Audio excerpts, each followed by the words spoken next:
회원 여러분 안녕하세요. 정한순입니다. 오늘은 회원 여러분들과 마음의 감기라는 주제를 가지고 이야기를 나누고자 합니다. 흔히 우울증을 마음의 감기라고 표현합니다. 우울증이라고 하면 생소하게 여겨서 부정적인 시선으로 바라보는 경향이 높습니다. 하지만 우울증은 누구에게나 발생할 수 있고 감기처럼 쉽게 발생하기 때문에 마음의 감기라는 표현을 쓰기 시작하였습니다. 이렇듯 마음의 감기라고 불리는 우울증은 나타나는 증상도 매우 다양합니다. 우울한 기분이나 죽고 싶은 생각뿐 아니라 식욕의 변화, 수면의 변화도 매우 중요한 증상이라고 볼 수 있습니다. 그러나 누구나 흔하게 느끼는 우울한 감정이 다 우울증이라고 볼 수 있는 건 아닙니다. 하지만 우울한 기분이 오랫동안 지속되거나 우울증에 수반되는 신체적, 정신적 증상들이 나타난다면 우울증을 의심해 볼 필요가 있습니다. 다음에 말씀드리는 9가지 증상 중에서 5가지 이상의 증상이 나타난다면, 그것도 최소 2주 이상 거의 매일 지속돼서 나타난다면 이런 상황에서는 자신의 힘만으로는 극복하기 어렵고요. 전문가의 도움이 절실하다고 볼 수 있습니다. 그 9가지를 보시면, 첫 번째, 하루에 대부분 우울한 기분이 지속됩니다. 두 번째는 거의 모든 활동에서 흥미나 쾌감에 현저하게 저하되는 걸 볼 수 있습니다. 세 번째는 현저한 체중 감소나 체중의 증가입니다. 또 식욕의 감소나 식욕의 증가를 볼 수 있습니다. 대부분의 우울증 환자들은 식욕이 떨어지면서 음식이 극도로 섭취하는 것이 줄어들다 보니까 체중이 감소되는 걸 볼 수 있습니다. 그렇지만 또 일부 우울증 대상자들은 스트레스가 쌓이고 그것을 대처하는 방법을 적절히 찾지 못하면서 음식을 끊임없이 먹는 경우가 있습니다. 그러다 보니까 체중이 증가하는, 그래서 체중의 변화라는 표현을 많이 씁니다. 네 번째는 불면이나 수면 과다를 보이는 겁니다. 대부분의 우울한 대상자들은 수면을 취하지 못하면서 괴로운 어떤 잠자리를 볼 수 있는데요. 또 일부 대상자들은 극히 활동이 줄어들면서 잠자리 내에서만 지내고, 그렇죠? 그래서 누워서 지내면서 수면을 취하는 수면의 과다 양상을 볼 수 있습니다. 다섯 번째는 정신운동성 초조나 지체를 보이는 겁니다. 대부분의 우울한 대상자들은 거의 움직임이 없고 움직임을 보인다고 해도 지체라고 표현할 수 있을 정도로 느릿느릿한 행동을 볼 수 있습니다. 그렇지만 또 일부 우울한 대상자들은 정신운동성 초조라고 해서 안절부절 못하고 초조해서 왔다 갔다 하는, 그래서 정신운동성의 증가된 양상을 볼 수 있습니다. 여섯 번째는 피로감이 쌓이고 에너지를 상실하는 것을 겪을 수 있고요. 일곱 번째는 무가치감이나 과도하거나 부적절한 죄책감을 갖는 겁니다. 스스로에게 삶의 의미나 어떤 살아가야 될 의미를 찾지 못하면서 나는 쓸모없는 사람이다, 의미 없는 사람이다, 이런 무가치감을 느끼게 되고요. 과도하게 또 부적절하게 죄책감을 갖다 보니까 심한 경우에는 망상, 우울망상까지 가질 수 있습니다.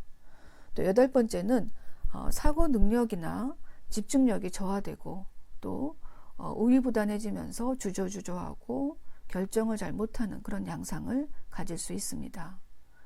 또 아홉 번째는 반복적으로 죽음에 대한 생각을 하고 또 자살사고나 자살기도에 관련된 구체적인 계획을 세운 적이 있는 것입니다.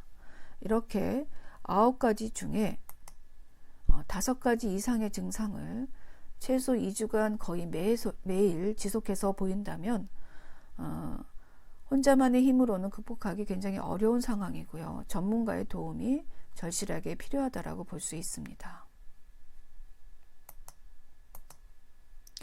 그렇다면 심한 우울증은 어떤 상황을 이야기하는 걸까요? 보통 정상적인 사람들은 일반적인 기분을 갖고 있다가 상실감을 맛본다고 해서 누군가 아주 가까운 가족이나 가까운 사람들을 잃게 되거나 아니면 아주 소중한 애착되는 물건을 잃게 됐을 때, 또 실패감을 맛봤을 때, 또 좌절했을 때 기분이 가라앉는 걸 볼 수 있습니다.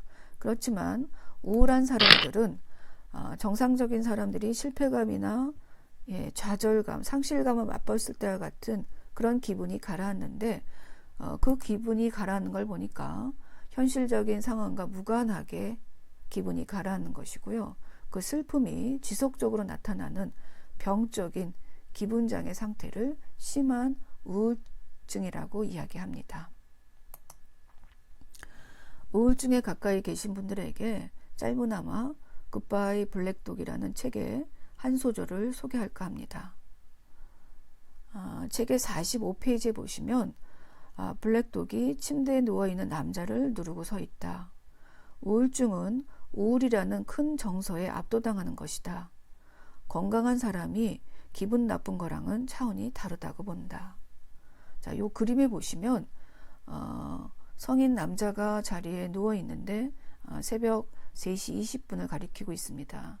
근데 그 새벽 3시 20분이면 충분히 깊은 잠에 들어가 있어야 될 상황인데 블랙독에 짓눌려서 수면을 취하지 못하고 굉장히 괴로워하는 양상을 볼 수 있습니다.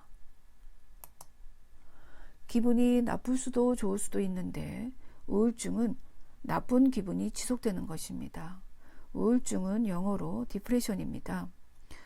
디프레션의 가운데 프레스, 이 프레스라는 것은 어떤 눌리는 느낌이 있다는 그런 의미를 갖고 있습니다. 본인이 우울증을 갖고 있지 않으면 그런 기분을 도저히 느낄 수 없을 정도로 짓눌림을 갖게 되는 그런 상황입니다. 사람들이 흔히 나 우울해 라고 말하는 것과는 차원이 다릅니다. 위에서 짓눌려서 손가락 하나 까딱할 수 없는 그런 감정 상태이고 겪는 사람만이 알 수 있는 감정입니다. 블랙독은 평생 우울증을 앓았던 영국 전 수상 윈스턴 처칠이 자신의 지독한 우울증을 블랙독이라고 부르면서 우울증의 별칭으로 쓰이게 되었습니다. 저자 또한 17년 동안 지독한 우울증을 겪었던 사람으로서 2001년 뉴욕의 세계무역센터에서의 9.11 테러 사건을 현장에서 목격하고 난 이후에 인생은 믿을 수 없을 만큼 짧다라는 교훈을 얻게 되면서 그 후 지독하게 자신을 따라다녔던 우울증에서 벗어나기 위해 굿바이 블랙독이라는 책을 집필하기 시작하였습니다. 이 책에서 저자 매튜 존스톤은 우울증을 해소하는 최선의 방법은 움직임이라고 이야기를 합니다. 이 움직임, 신체활동이라는 강렬한 메시지를 남기면서 책을 써내려가는데요. 이 움직임이라는 것은 실체 활동을 이야기하고요. 좋아하는 시간대에 규칙적으로 걷기나 달리기 등의 신체 활동을 통해서 뇌에서 항우울 성분인 세로토닌 증가를 시키면서 기분을 좋게 만들어 줄 수 있습니다. 하루 중 좋은 시간대를 정해서 30분 이상 가까운 주변을 걸어본다면 우울증을 해소하는 어떤 느낌을, 우울증이 해소되는 느낌을 받을 수 있습니다. 흔히 정신질환은 불치병이라는 인식이 되어 있는 경우가 많습니다. 그렇지만 우울증은 다양한 방법으로 치료하는 방법들이 연구되고 있습니다. 우울증의 증상이 심한 경우에는 약물 치료와 상담을 통해서 충분히 치료될 수 있는 그런 질환이라고 볼 수 있습니다. 우울증 치료제는, 항우울제는 굉장히 많이 아주 많은 약들이 개발되어 있습니다. 어떤 다른 정신약물보다도 제일 많이 개발되어 있는 약이 우울증 치료제인 항우울제입니다. 이 항우울제는 특성이 충분한 기간을 오랫동안 약을 먹어서 증상을 완화시키면서 안정기를 찾을 때까지 약을 먹어야 되는 그런 상황을 볼 수 있습니다. 그래서 오랫동안 약을 먹으면 중독되지 않을까라고 걱정을 하는데 중독되지 않습니다. 또 부작용이 나타난다면 약물이 많이 개발되어 있기 때문에 적절한 약물을 교체해서 쉽게 부작용에 대처할 수 있는 그런 상황을 만들 수도 있습니다. 이외에도 광선 치료 등의 다양한 치료들이 개발돼서 적절하게 사용되고 있습니다. 그렇지만 광선 치료는 우리나라에서는 아직은 미세먼지 때문에 뿌연 하늘이 많다고 하지만 햇빛에는 일조권 이런 것들이 서양 유럽권 내 비해서는 좀 충분하다고 볼 수 있습니다. 그래서 유럽에 비해서는 덜 사용되는 치료 방법이다라고 볼 수 있지만 이 광선 치료는 낮에 빛을 많이 쬐지 못하면 우리 몸의 생체 리듬을 조절하는 멜라토닌 호르몬 생성이 감소되면서 생체 리듬의 불균형 등으로 인해서 우울한 기분이 야기될 수 있습니다. 그래서 낮 동안 햇빛을 쬐서 뇌에 분비되는 멜라토닌 호르몬 분비를 일시적으로 억제시켰다가 밤이 되면 한꺼번에 분비해서 수면을 원활하게 하는 그런 원리를 가지고 광선 치료를 받을 수도 있고요. 이러한 의학적인 치료 이외에도 우울에서 벗어나 행복한 길을 찾는 데에는 전문가가 추천하는 옵티마 9 프로그램을 활용해도 좋다고 봅니다. 옵티마 9 프로그램에는 첫 번째, 생각을 바꾸자입니다. 세상을 낙관적으로 바라볼 때 우울증을 이겨낼 수 있는 힘이 생긴다고 합니다. 보통 우울한 사람들은 생각이 부정적이고 그래서 그 부정적인 생각을 긍정적인 생각으로 좀 더 논리적이고 현실적인 생각으로 바뀌게 된다면 거기에 맞게 행동도 바뀌게 될 것이고 또 습관과 인격이 바뀌면서 결국 운명이 바뀌게 된다는 그런 논리입니다. 두 번째는 건강을 표현하고 나누자입니다. 보통은 이 기분장애 같은 경우에는 건강과 질병의 연속 손상에서 건강하다는 것은 자신의 감정을 적절하게 표현하는 것입니다. 또 근데 그 상황에서 질병 상태라고 한다면 자신의 감정을 억제시키는 것이죠. 이렇게 감정을 억제시킨다는 것은 결국 자신의 감정을 부인하는 상황이라고 볼 수 있겠고요. 이런 상황에서는 자신의 감정과 자신을 분리해서 그것을 표현하기보다는 내재화시키면서 우울이 더 깊어지는 것을 볼 수 있습니다. 그래서 걱정을 표현하고 나누자. 이건 굉장히 중요한 우울을 벗어나는 상황을 만드는 것이라고 볼 수 있죠. 그래서 걱정거리를 가족이나 친구, 가까운 사람들에게 이야기를 하고 또 일기를 써서 마음속에 있는 문제를 바깥으로 내재화시키지 않고 바깥으로 끌어내는 것이 좋은 것입니다. 그런데 또 걱정을 해도 더 이상 새로운 답이 나오지 않는다면 그 생각을 그냥 그 채로 중단하는 것입니다. 셋째는 행동을 바꾸자입니다. 우유를 마시는 사람보다 우유를 배달하는 사람이 더 건강하다라는 말이 있습니다. 운동을 통해서 건강을 챙긴다면 우울하거나 불안한 마음이 사라지게 됩니다. 중요한 것을 먼저 하고 시간을 즐겁게 사용한다면, 특히 짜투리 시간을 잘 활용해서 사용한다면 건강해지는 그런 상황을 맞이할 수 있다는 거죠. 그 다음에 네 번째는 감사할 것을 찾아보자입니다.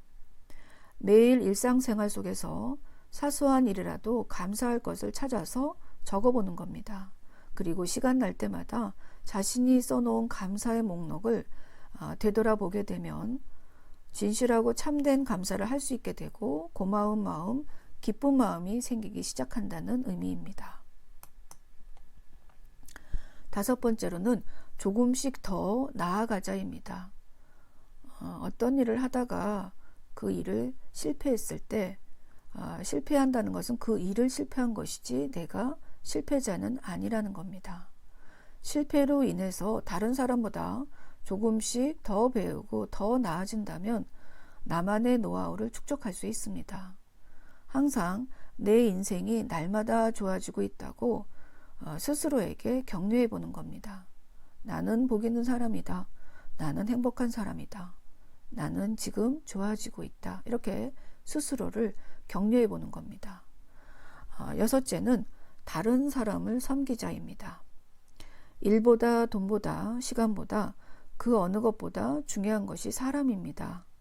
다른 사람이 내게 준 것은 작은 것이라도 충분하다고 생각을 하고요. 내가 다른 사람에게 줄 수 있는 것은 더 줄 수 있는 것이 없는지를 생각해 보는 것입니다. 다른 사람을 돌보는 것이 결국은 나를 돌보는 길임을 알게 되는 그런 상황에서 나오는 의미라고 볼 수 있습니다. 일곱 번째, 나의 가치를 알자입니다. 풍요로워진다는 것은 나의 진정한 가치를 찾는 것입니다. 내가 가지고 있는 건강이나 능력, 사랑에 집중할 때 나의 가치를 회복할 수 있습니다. 나는 그 무엇보다도 바꿀 수 없는 이 세상 하나밖에 없는 소중한 존재라는 것을 절대적으로 기억해야 합니다. 여덟 번째, 지금 이 순간의 삶을 누리자입니다. 지금 여기 here and now 이 순간에 충실하면서 다가올 일에 대해서는 미리 고민하지 않는 겁니다. 그래서 내일 일은 내일 고민해야 하는 겁니다. 나를 재창조하고 나를 새롭게 만들 수 있는 시간은 바로 지금 여기에서 이 순간을 충실히 하는 데서 나올 수 있습니다. 아홉 번째는 사랑을 나누자입니다. 다른 사람에게 관대함을 갖고 사랑을 나누는 것입니다. 사랑은 나눌수록 커지기 때문입니다. 나보다 어려운 사람을 생각하며 그들을 위해서 봉사하고 또 행복한 사회로 바꿀 수 있는 능력이 바로 나 자신에게 있다고 믿는 것입니다. 누구에게라도 마음의 감기는 찾아올 수 있습니다. 블랙독이라는 녀석이 나를 누르고 서 있을 수도 있습니다. 그러나 극복할 수 있는 한 스스로를 행복의 길로 안내하는 것이 우울에서 벗어날 수 있는 힘이 된다고 봅니다. 혹시 우울하십니까? 시작해 보세요. 자신이 느끼는 솔직한 감정에 대해서 주위의 사람들과 이야기를 나눠보는 겁니다. 또 짧은 산책일지라도 정기적인 운동을 시작해 보는 겁니다. 또 하나는 마음의 감기인 우울증을 전문가를 통해서 빨리 치료를 받는 거죠. 전문적인 도움을 구해보는 것입니다.